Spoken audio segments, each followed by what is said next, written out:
Welcome everyone to Mysteries Abound, episode 46. This is your host Paul, and this episode is entitled The Mystery of Comet Elenin.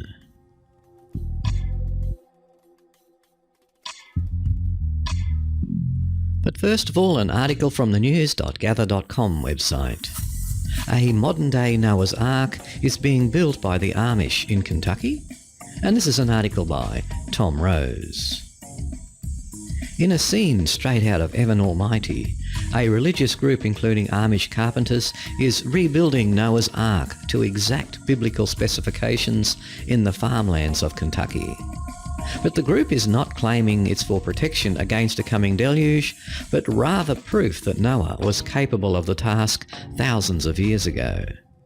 The message here is, God's word is true, said Mike Zoveth, project manager for Answers in Genesis, the Christian ministry undertaking the project in Hebron, Kentucky. There's a lot of doubt. Could Noah have built a boat this big? Could he have put all the animals on the boat? Those are questions people all over the country ask.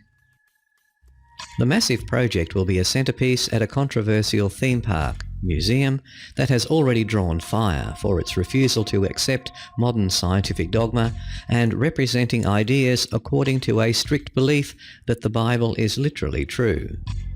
The work on the replica Noah's Ark begins next summer and will be built mostly by Amish carpenters from Indiana. The Amish are renowned for using crafting techniques which don't rely on tools and technology invented since the beginning of the Industrial Revolution, so they should know what they're doing. It's all part of a new $155 million religious theme park called Ark Encounter, which will also showcase a replica Tower of Babel as well as an ancient village. This should be very interesting. Whether one shares the same beliefs as this group or not, it would be fascinating to see how such massive constructions were made by societies sometimes thought of as primitive. If history has taught one indisputable lesson, it's that the ancient were no slouches when it came to erecting buildings which still stand, roads that still carry traffic, and boats that still float. And who knows, maybe the new Noah's Ark will be finished just in time for Doomsday 2012.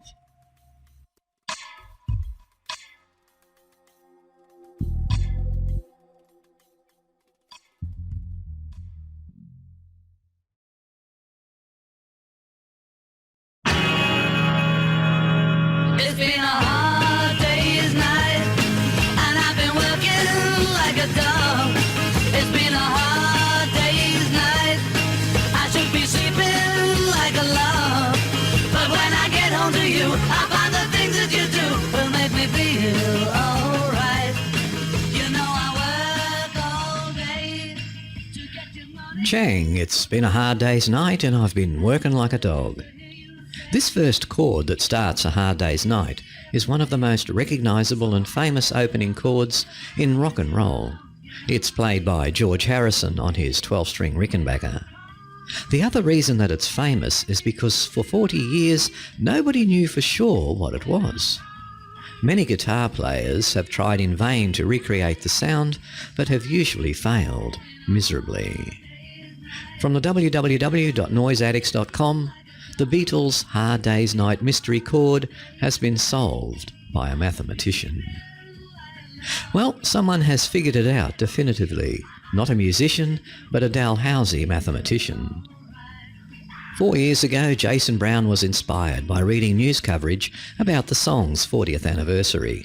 So much so that he decided to try and see if he could apply a mathematical calculation known as Fourier transform to solve the Beatles' riddle. The process allowed him to break the sound into distinct frequencies using computer software to find out exactly which notes were on the record. What he found was interesting. The frequencies he found didn't match the instruments on the song. George played a 12-string Rickenbacker, John Lennon played his 6-string, Paul had his bass. None of them quite fit what he found. He then realised what was missing: the fifth Beatle. George Martin was also on the record playing a piano in the opening chord, which accounted for the problematic frequencies. I started playing guitar because I heard a Beatles record.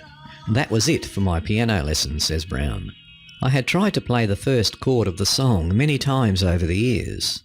It sounds outlandish that someone could create a mystery around a chord from a time where artists used such simple recording techniques. It's quite remarkable. The Beatles producer added a piano chord that included an F note, impossible to play with the other notes on the guitar. The resulting chord was completely different than anything found in songbooks and scores for the song, which is one reason why Dr. Brown's findings garnered international attention. He laughs that he may be the only mathematician ever to be published in Guitar Player magazine. Music and math are not really that far apart, he says. They've found that children that listen to music do better at math, because math and music both use the brain in similar ways. The best music is analytical and pattern-filled, and mathematics has a lot of aesthetics to it. They complement each other well. So how was the chord played, you ask? George Harrison was playing the following notes on his 12-string guitar: A2, A3, D3, D4, G3, G4, C4, and another C4. Paul McCartney played a D3 on his bass. Producer George Martin was playing D3, F3, D5, G5 and E6 on the piano, while Lennon played a loud C5 on his 6-string guitar.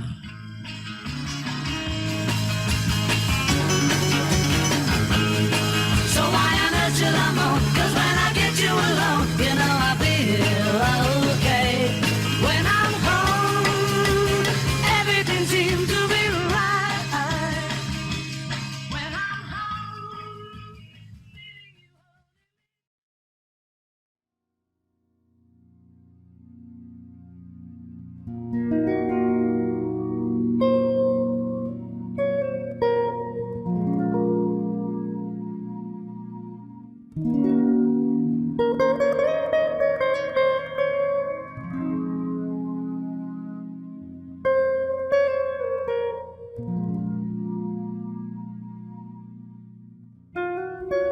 From the www.huffingtonpost.com. Ex-astronaut Story Musgrave says, ETs exist. They're just not visiting the Earth. When former astronaut Story Musgrave addresses an expected huge throng of UFO believers in California next week, he'll delight the crowd when he tells them he believes we're not alone in the universe. But then he's going to tell members of the Mutual UFO Network, the largest UFO research organisation in the world, just what they don't want to hear. Earth has probably not been visited by extraterrestrials. And that's bound to disappoint many of the paying crowd at the 42nd Annual MUFON Symposium in Irvine, California. The gathering will feature nuclear physicist Stanton Friedman, former Air Force intelligence officer George Filer, and other prominent UFO researchers. I'm going to tell them that, for me and my interpretation of everything that's come my way, I cannot arrive at the idea that we have been visited, either in the past or now, Musgrave told the Huffington Post. Musgrave, who logged 25 million miles during 6 space shuttle missions and who developed the spacesuit that was used by shuttle astronauts for spacewalks, says that despite dozens of military eyewitnesses, photos, films and corroborating radar reports, he's still not convinced. Some astronauts have been quoted as saying they think there are aliens out there. I have seen their evidence, and for me, it's not evidence, he said. Other astronauts were not able to provide me with any empirical evidence either. Musgrave is the keynote speaker at the MUFON event. During his many years with NASA, he says he actually looked for evidence of a UFO conspiracy from within the space agency and the government. I've been as deep in the military as you can go. I was Marine Corps and Air Force and spent all this time with the government.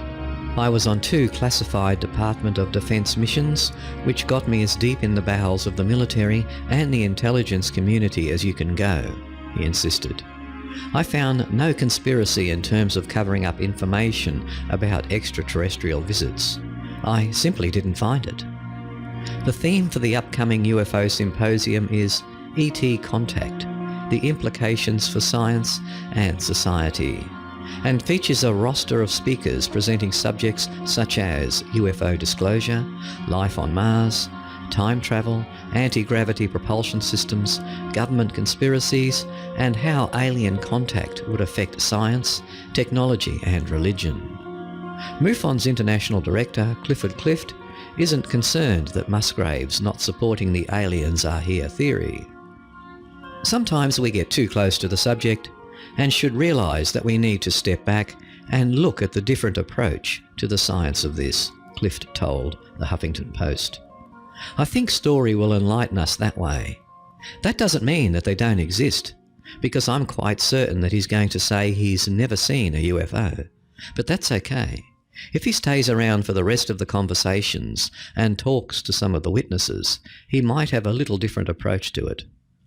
But while Musgrave doesn't think Earth has been a vacation spot on any alien itinerary, he's pretty adamant that intelligent beings are thriving elsewhere in the cosmos. I feel that they're everywhere out there, and they're doing interstellar travel. We'll think differently about ourselves once we accept that, he said.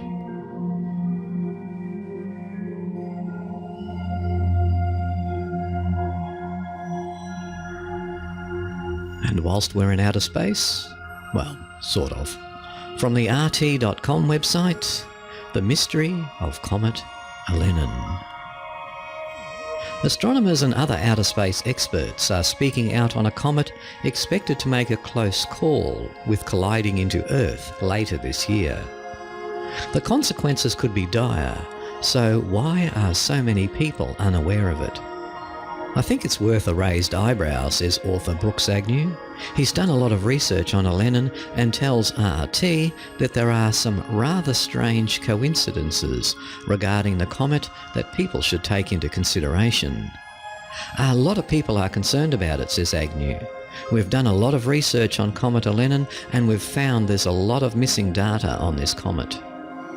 Agnew says that NASA calls the comet just a harmless little fuzzball of ice that won't come within more than 20 million miles from Earth. Others, he says, are claiming that this comet should raise concern, since it doesn't look like a comet, doesn't act like a comet, and is coming from outside of the area where most comets originate from. There are a lot of things about this comet that don't make sense, Agnew says.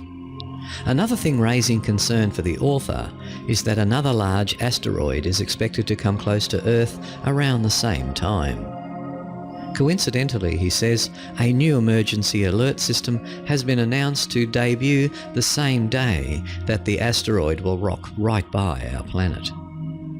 Agnew attests that allegations about the impact of Elenin have been discussed for centuries, and says that people shouldn't just shrug them off as crackpot theories.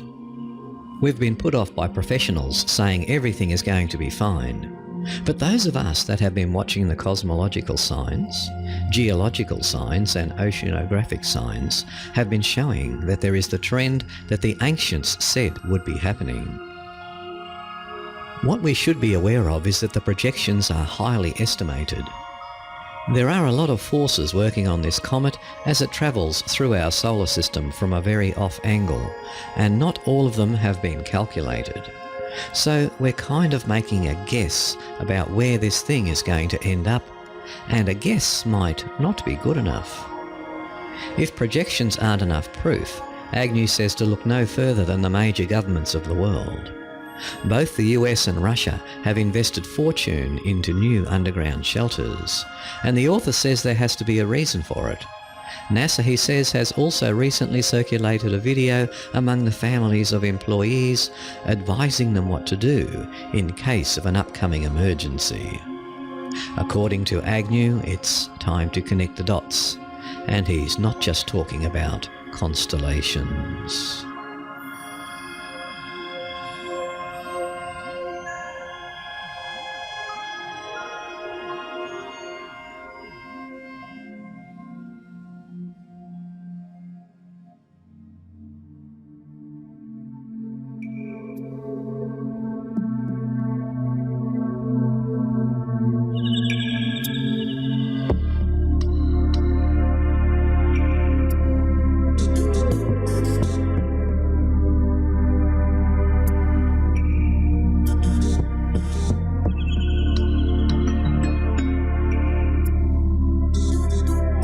Bizarre orange goo that alarmed and baffled a remote Alaskan village for several days has been identified as a carpet of millions of invertebrate eggs. It was non-alien and non-toxic. The curious orange colour resulted from fatty oil seen through the transparent egg sacs. From the www.livescience.com, a history of mystery blobs, oozes and goos in the news. Though the orange goo had never before been seen in the area, it is only the latest in a long history of reports of strange slimes, blobs and goos. While the egg blobs inside the Alaskan goo were too small to be accurately identified by sight, sometimes blobs have been too large to be correctly identified. Take for example the huge, smelly whitish masses of obviously organic fish rarely found on beaches around the world.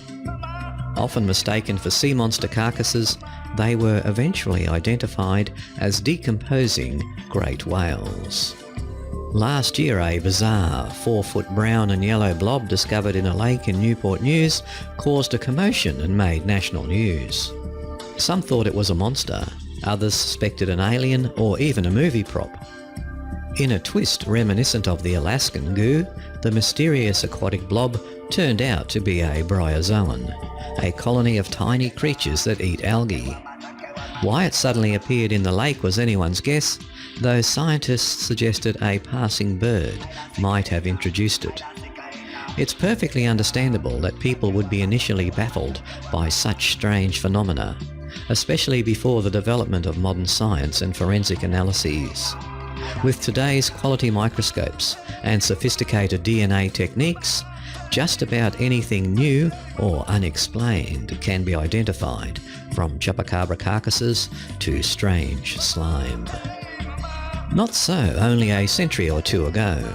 Volcanoes erupted, spewing ash high into the atmosphere and depositing a rain of mysterious white or light grey wisps hundreds or thousands of miles away on people with no knowledge of the eruption.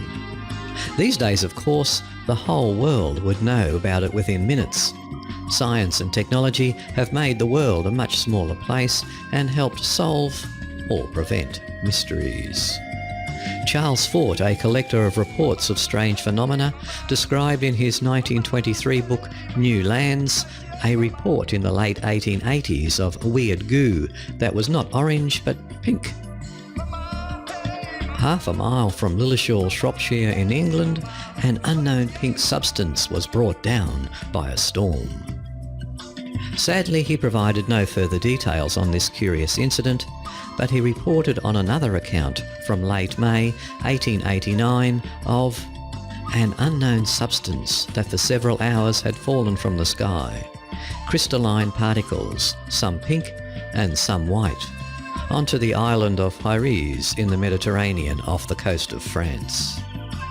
In another account, Fort wrote, "In Wilna, Lithuania, April 4, 1846, in a rainstorm, fell nut-sized masses of a substance that is described as both resinous and gelatinous. It was greyish and odourless until burned. Then it spread a very pronounced sweetish odour. It is described as like gelatin but much firmer. In 1841 and 1846, a similar substance had fallen on Asia Minor." Nut-sized blobs of strange greyish jelly? Gross. What were these and other strange slimes, oozes and blobs discovered throughout history?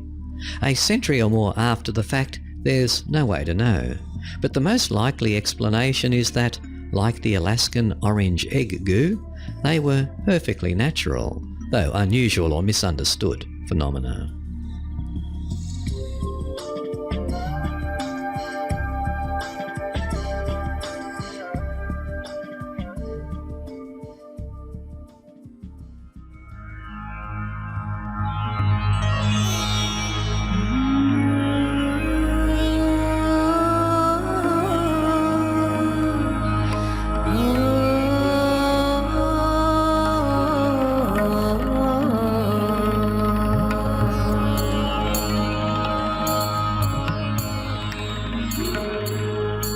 Marco Polo's journeys to China and the Far East established him as one of history's greatest explorers.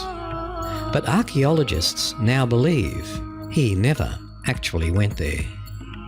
From the www.telegraph.co.uk website, an article by Nick Squires.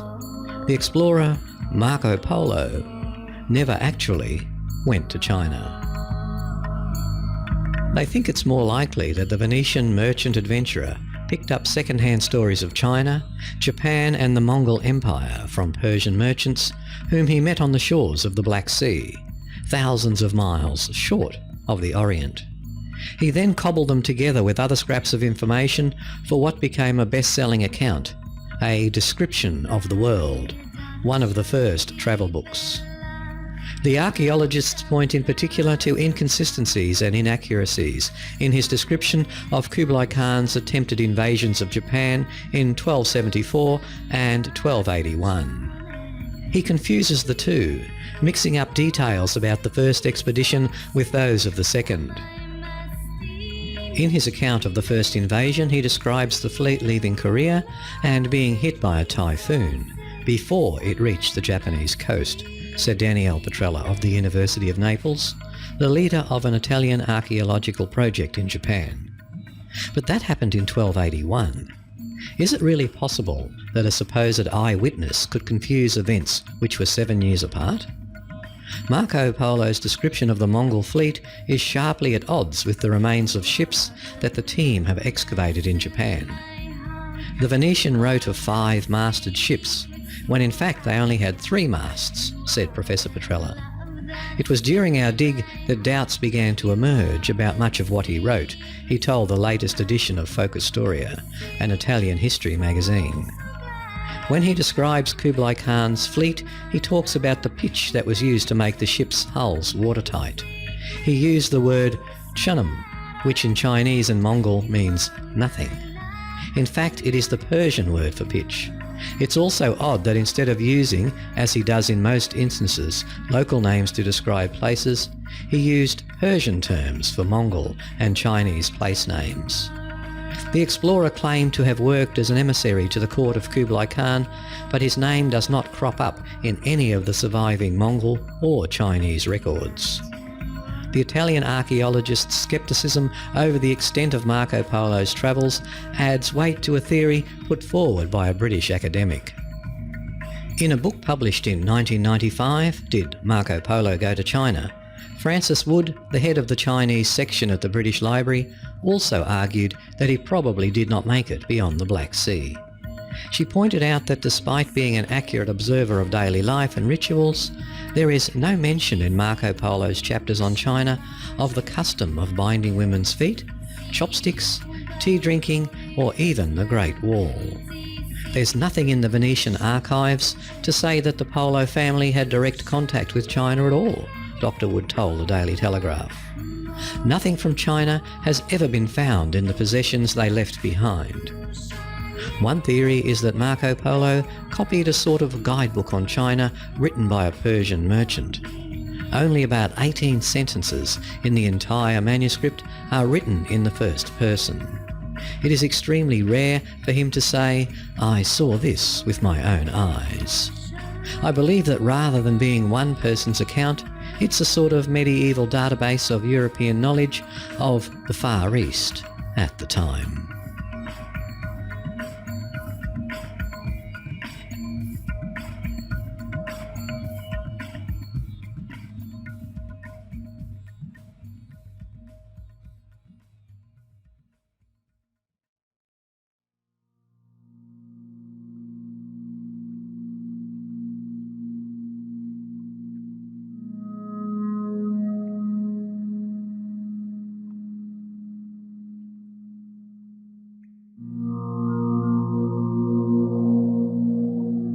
The Mediterranean Sea is the subject of one of the greatest mysteries on Earth. Geologists have proved that over the course of time, the Mediterranean has frequently come to the point of drying up completely. From the www.nasca.org.uk website, The Mediterranean Mystery. Evidence for this can be found in the vast layers of salt deposits discovered lying beneath the bed of this enigmatic sea. The very dense and numerous evaporite layers sandwiched between marine sediments laid down in deep water prove that since deepest antiquity, the Mediterranean must have dried up at least 5 or 6 times. At the height of this desiccation, the Mediterranean basin would have resembled a particularly arid desert, leaving only tiny lakes and rivers running down from bordering mountain ranges. However, these sterile conditions would certainly not have applied to the entire Mediterranean basin. Indeed, there is no reason why localities close to main rivers and freshwater lakes could not have developed comparatively fertile conditions. This would have proved ideal conditions for life to flourish, and it's highly probable that the Mediterranean basin once held a particularly rich variety of flora and fauna. In the vicinity of the Nile Delta, there is likely to have been a resplendent wealth of life situated around lush valleys and river branches, providing a thriving and endurable ecosystem lasting for perhaps thousands of years.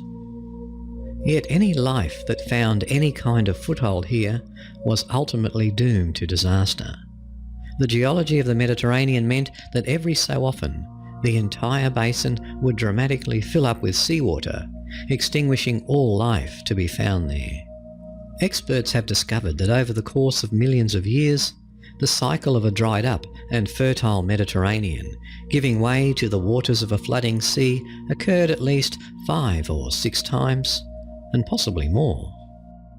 In other words, this was a recurring source of catastrophe with a long periodicity that operated over the course of millions of years.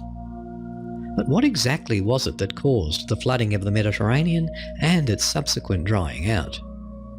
One of the most frequently advanced explanations is a rising and falling in the level of the world's oceans. The Mediterranean is almost entirely landlocked and fed only by water pouring through the relatively narrow Straits of Gibraltar. Here, at the very mouth of the Mediterranean, the waters are comparatively shallow, forming a narrow sill between Africa and Europe. Many actually believe this was a point of an ancient land bridge spanning the 2 continents. It's also believed that on numerous occasions, world ocean levels rose to a level that they poured over the sill of the Straits of Gibraltar in a cascade of water that flooded everything for nearly 3,000 miles. Later, when ocean levels receded, the Mediterranean was effectively cut off as an inland lake. With insufficient water to make up for what was lost through evaporation, the whole Mediterranean literally evaporated to nothing. Some theories suggest that at various times in its history, the Mediterranean was much vaster than today. They believe that rising water levels meant that water from the Atlantic Ocean also swept into the Mediterranean basin across parts of the Sahara Desert, leaving only the highest mountains above water. These theories suggest that the sand of the desert we see now was actually the bed of a former sea. If the theory of an expanded Mediterranean that stretched across the Sahara is true, then it may be that this was the principal source of Mediterranean water at that time. That is one that came not through the Straits of Gibraltar, but a more circuitous route, now blocked. In this scenario, the final fracturing of the land bridge between Europe and Africa may have been a much later event, and undoubtedly represented a catastrophe of unbelievable proportions. When this land bridge gave way, it would have released countless trillions of tons of water into the Mediterranean basin, creating devastating waves, possibly even a mile or more high. These would quickly have poured across the arid, dried-up sea bottom, as well as devouring more fertile lands, in a cataclysmic wall of water and clash of waves, whose roar would have been heard for hundreds of miles. It is possible that the force of the waves would have overflowed the Mediterranean basin completely and carried on over parts of the Middle East, even as far as Mesopotamia, in what is today Iraq. But when did all this happen? Here it has to be realised that the time periods between each flooding and subsequent drying up of the Mediterranean were colossal. This was a process that occurred over many millions of years, and pinning down the sequences involved is far from easy. However, the one period we can be reasonably certain about occurred during the very early years of the Miocene epoch, around 5 million years ago. Deep drilling studies revealed the Mediterranean was almost dry at this time. This was an age when global temperatures were higher than today, creating lush grasslands and savannas. Yet this was also a determinative period that was soon to change with the onset of the first of the ice ages during the Pliocene epoch. This led to widespread extinctions and a falling sea level cutting off the Mediterranean completely. What is significant is that in geological terms, the Pliocene epoch can be classed as relatively recent times and played a major part in shaping the world of today. One major question begs to be answered. Were any of our early ancestors affected in the long-term rise and fall of the Mediterranean, a repeating disaster that affected a very large area? Is it quite possible, for instance, that our very early ancestors inhabited large portions of what is now the seabed of the Mediterranean? Significantly, the origins of man are widely believed to have occurred in Africa, and during the course of outward migration, it is possible and even likely that some groups did occupy regions of the Mediterranean now miles beneath water. The Mediterranean flooding may even account for the sudden disappearance of Neanderthal man, who disappeared from the fossil record around 40,000 years ago. What is certain, however, is that the scale of the disaster as the waters came flooding in to cover the Mediterranean basin was of a magnitude difficult to comprehend.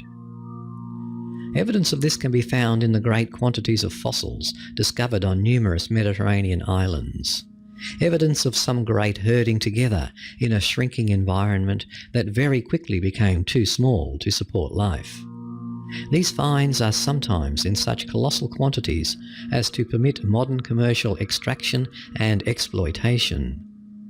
Particularly revealing was that the bone assemblages of the fossils discovered were of groups almost exclusively to be found in Africa. Yet more evidence of a catastrophe in this approximate period is the discovery of a drowned valley between the waters of Aswan in Egypt. Evidence of a submerged and filled over canyon were discovered while borings were being made for the construction of the Aswan Dam. In some places, this canyon was said to be over 1,000 feet deep and is estimated to have been filled over by marine mud deposits around 5.5 million years ago. Some authorities are divided as to whether the culmination of each drying of the Mediterranean was followed by a sudden and mountainous inpouring of Atlantic water, or whether it was a far more sedate process. The former scenario involves one megascale disaster, with waves over a mile in height. On the other hand, the latter scenario says this rewatering of the Mediterranean basin took hundreds, if not thousands of years of slow inflow over the sill separating Europe and Africa. Our own preference is for a combination of two ideas. To begin with, perhaps the waters did just trickle into the Mediterranean basin with little impact. But this could hardly have led to the filling of the entire Mediterranean, because so much would have been lost to evaporation. This is why we believe that on each occasion the reflooding of the Mediterranean eventually came in the form of a huge wall of water whose dimensions would have been truly awesome. A catastrophic event that would have instantly wiped out all life in front of it. Inevitably, a calamity on the scale outlined above is bound to draw parallels with biblical accounts of the flood, echoes of which are to be found in writings and cultural traditions throughout the world. Then there are obvious similarities to Plato's account of the demise of Atlantis. Some are bound to argue that perhaps Atlantis was to be found as a verdant paradise at the bottom of what is now the Mediterranean Sea. A world destroyed without trace once the Atlantic waters came thundering in through the Straits of Gibraltar.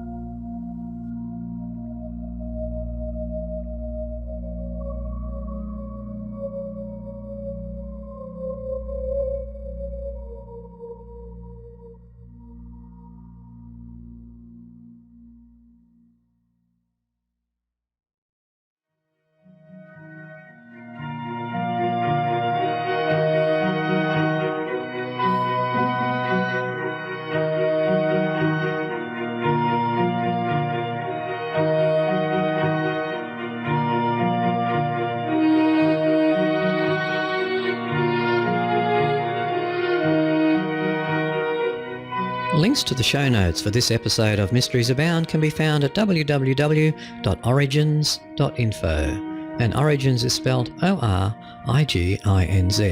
When you get to the website, click on the Mysteries Abound logo, and then on the link to episode 46, and then on the link to the article that interests you. And at this point, I'd just like to thank a few people who have made donations to the Mysteries Abound podcast. And as I'm finally getting my act together since the disaster caused by the flood, I'm not really quite sure who I have thanked, so I've gone back to June. What I do know is that I have about 35 people now who receive the extended version of the Origins podcast. So since June, it's thank you to these people: Alonso Delgado, Corey Stalling, Thomas Bolins, Hit Guru Incorporated, Jonas Tegnerud, I hope I said that correctly, Mark Goldspink, Mitch Driver, Stephen R. Edwards, and Robert Sieg. So thank you again to those people. Your help and assistance and contributions are greatly appreciated. And if you'd like to receive the extended version of the Mysteries Abound podcast, it's easy to do. Just go to the show notes, click on the donate button and make a one-off donation of any amount. And once I receive notification through PayPal, I'll then send you the links for the extended version of the show, and you can join the 35 other people who already receive this. And if you'd like to provide feedback for the show, that is also greatly appreciated, and it's best done through the high-profile sites like iTunes or Podcast Alley or somewhere like that. Or if you wish to email me, the email address is mysteries@origins.info.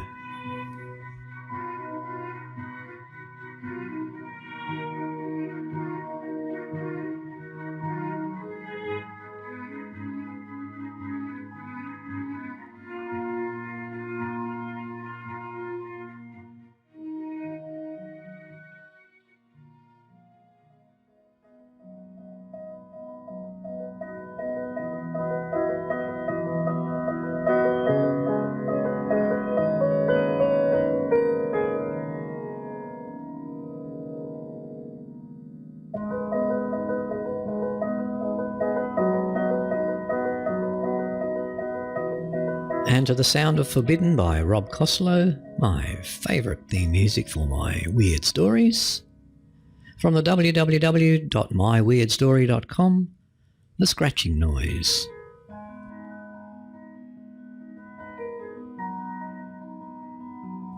We moved into this 3-apartment home in the summer of 2006. The house seemed old. In the first floor lived a married couple with a cat.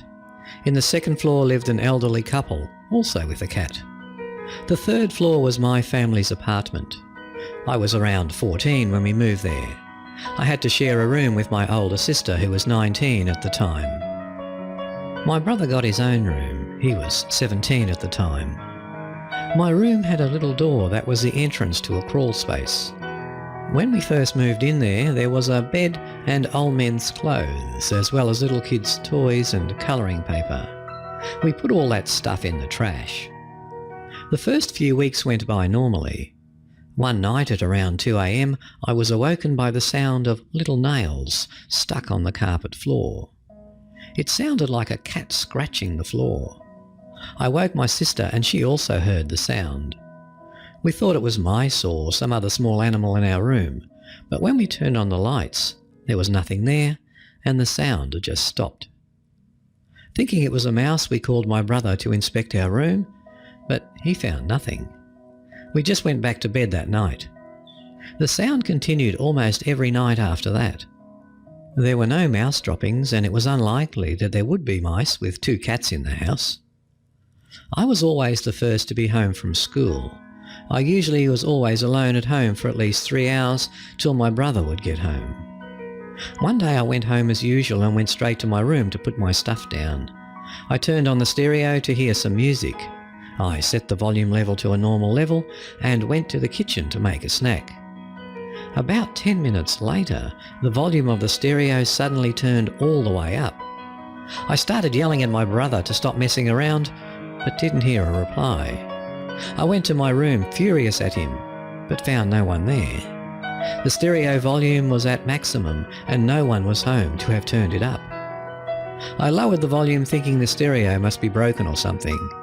I went back to the kitchen and seconds later the same thing happened.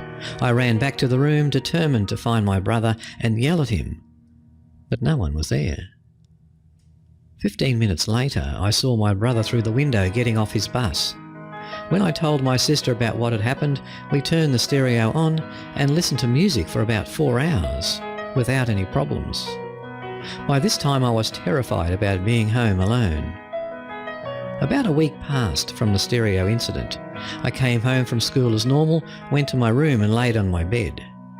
Near my bedroom door was my sister's Ashton Drake collection doll. She had bought it recently and it was life-sized, about 35 inches tall. She said she was adorable and she wanted her so she could make clothes for her. We put her behind the door. My room door always stayed open and the doll was always hidden behind it, which was a good thing since she was creepy looking at me. That day when I was lying in bed, the doll suddenly fell, closing the door. I thought nothing of it and stood to pick up the doll. I set her in the same spot and opened the door again. As soon as I lay down, the doll fell down again. This time I was sort of scared.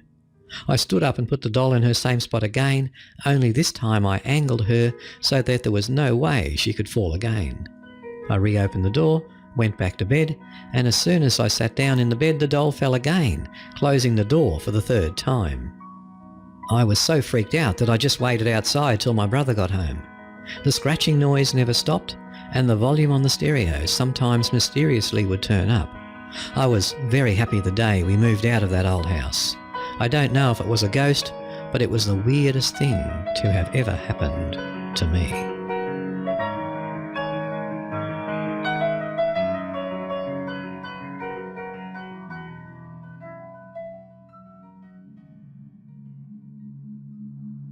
From the paranormal.about.com website, a story by Donna Marshall, The Little Cemetery Ghost. Back in 1995, I had a son with colic who would not stop crying. Much to my dismay, I tried everything. I discovered that while the dear little fellow was in his stroller rocking, he was fairly content. My idea was to relieve my family from the nerve-wracking crying by walking as much as possible. I found I couldn't walk him in the stroller on the sidewalks because every car that passed by sent him into a tizzy as he screamed his little lungs out. An idea hit me. I would walk him through the Fernhill Cemetery, which was old, beautiful, and last but not least, quiet. He and I walked there every day, sometimes twice. I would see the odd dog walker some days and some tour walkabouts in the summer, but there were acres of golden beauty and blissful quiet. One day I had to feed the baby lunch, so we sat in the gazebo for a spell. It was a beautiful day, and I was just casually looking at the gravestones. Then I happened to see, I can remember like it was yesterday, a little girl in a fancy white dress with a blue bow tied around her waist. She had curly black dark brown hair, and even little patent leather shiny black shoes. She had a little bow in her hair. She looked like a regular child to me. I asked myself, why was this girl playing in the cemetery alone? Where were her parents? From the gazebo I would have seen a car pull in or away. I looked down to give my little fella the rest of his jar of baby food, looked right back up, within 10 seconds at the most, and the pretty little girl was just gone.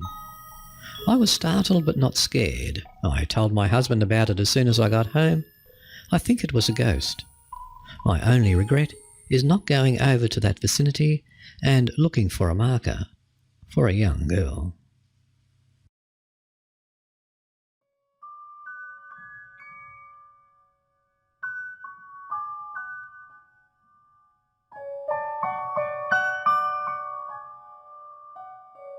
In 2008, a 33-foot wide blue Stonehenge was discovered just over a mile from the original Stonehenge near Salisbury in the United Kingdom.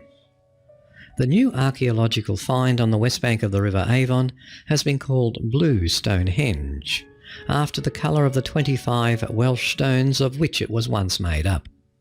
These blue stones are also found in Stonehenge and consist of a wide range of rock types, originally from Pembrokeshire, West Wales, some 150 miles away. However, unlike Stonehenge, which aligns with the sun at the summer and winter solstices, blue Stonehenge shows no sign of a particular orientation, or even an entrance, the excavation team reported, nor is there any evidence that people lived at the site. From the unmissed3.blogspot.com, Blue Stonehenge, an unsolved mystery of the world. It was a complete surprise for the circle to be there, said Julian Thomas, a project coordinator and University of Manchester archaeologist. Blue Stonehenge was put up 5,000 years ago and appears to have been a miniature version of it. The circle of an estimated 25 blue stones was surrounded by a henge, an earthwork with a ditch and bank. Professor Mike Parker Pearson, an archaeologist from the University of Sheffield, suspects that any blue stones in the circle may have been removed around 2,500 BC and incorporated into Stonehenge, which underwent a major rebuilding work about this time. The holes, arranged in a circle, are inside a huge ditch or henge, similar to Stonehenge and other British prehistoric monuments. The henge has been tentatively dated to 2400 BC. But flint arrowheads found at the circle site are of a type that suggests the rocks were erected as early as 3000 BC. Pearson said, "The big question is when were our stones erected, and when were they removed?"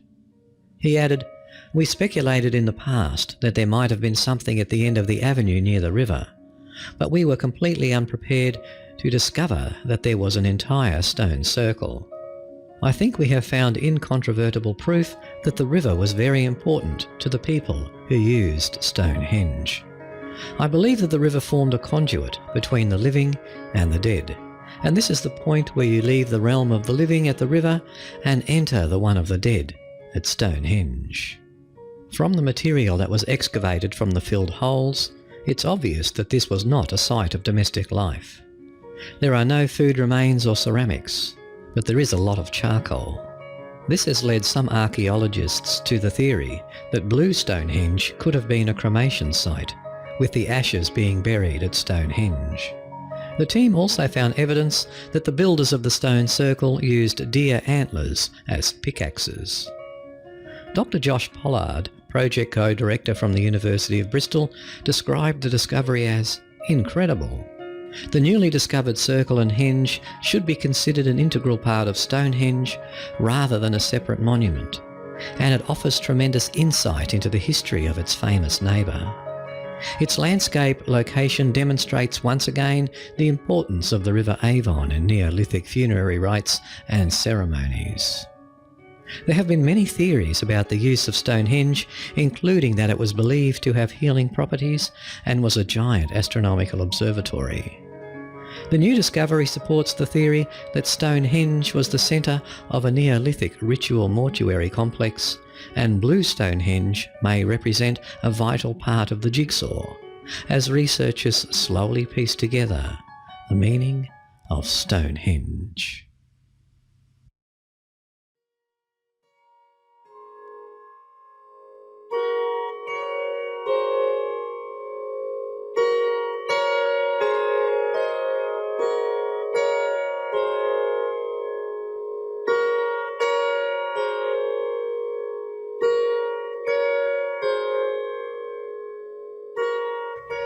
Ours is a culture that worships celebrities. It's always a thrill when we spot a star of film, music or television in the flesh. Strangely, the excitement of celebrity spotting seems to continue even when they are no longer in the flesh, but in the spirit. It often makes news when the ghost of a celebrity, especially a recently departed figure, is sighted. Here is part 1 of a series of reports about the ghosts of Hollywood legends that have been seen over the years. From the paranormal.about.com website, Ghosts of Hollywood Legends, Part 1.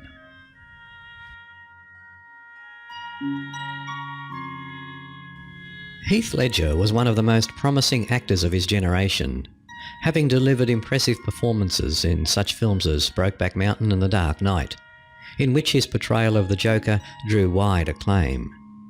He died in January 2008 of what was ruled an accidental overdose of sleeping pills. Actress Michelle Williams, his ex-fiancée, says she has seen Ledger's spirit on 2 occasions. The first time she was awakened at night by eerie noises, then realised her bedroom furniture was being moved around. She saw a shadowy figure which she admits scared her half to death. In the second instance, she says the apparition was much more vivid and spoke, telling her he was sorry for not being able to help raise their daughter. Although he only made a handful of films, James Dean was one of the most influential young actors of the 1950s, forcefully depicting the angst of rebellious youth in East of Eden and Rebel Without a Cause. In 1955 he was killed while recklessly driving his Porsche Spyder on a California road. Since the accident, there have been several reports of Dean's spectral Porsche speeding along the highway in the vicinity of his tragic death. More famously, there may be a haunting curse attached to the car itself. It may have begun before the accident, when fellow actors including Alec Guinness warned Dean about the car, saying they had a bad feeling about it. Many other accidents and deaths have been documented in connection with the car.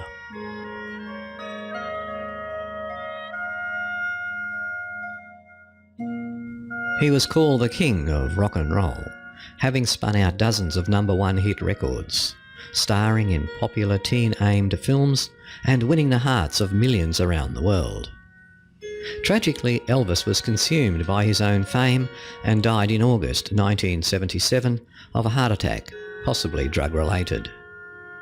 Despite the urban legend that Elvis faked his death and is still alive, his ghost has been reported in several locations, including his former home, Graceland in Memphis, now a tourist attraction, and at the Heartbreak Hotel on Elvis Presley Boulevard near Graceland.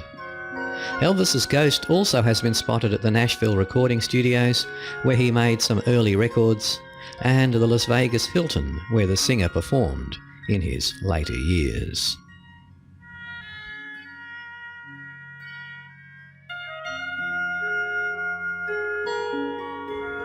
And finally, Orson Welles. Orson Welles was one of the most brilliant, innovative and creative figures of theatre, radio and film in the 1930s and 40s. His landmark film, Citizen Kane from 1941, is still considered by many critics to be one of the greatest films ever made.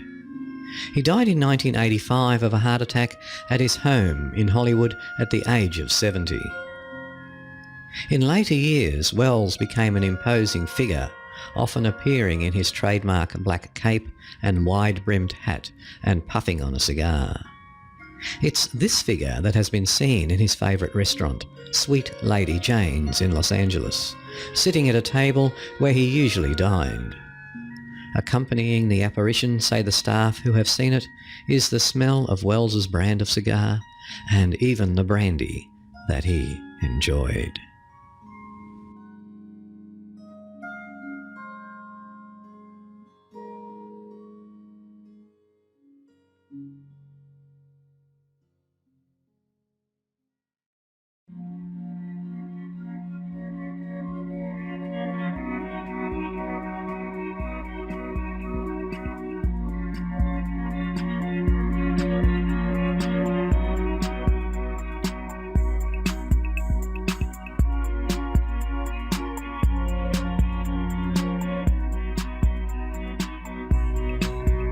Well everyone, that concludes episode 46 of the Mysteries Abound podcast. I hope you enjoyed today's show. Don't forget I do 2 other podcasts, one called Bizarre Bazaar and the other is called Origins, Originz, and both can be found on iTunes or TalkShoe or places like that. The bandwidth today was provided by TalkShoe at www.talkshoe.com and the music came from the musicalley.com. If you're one of the 35 people who's a friend of the podcast, you have another 35 to 40 minutes of stories yet to come. Bye now for everyone else.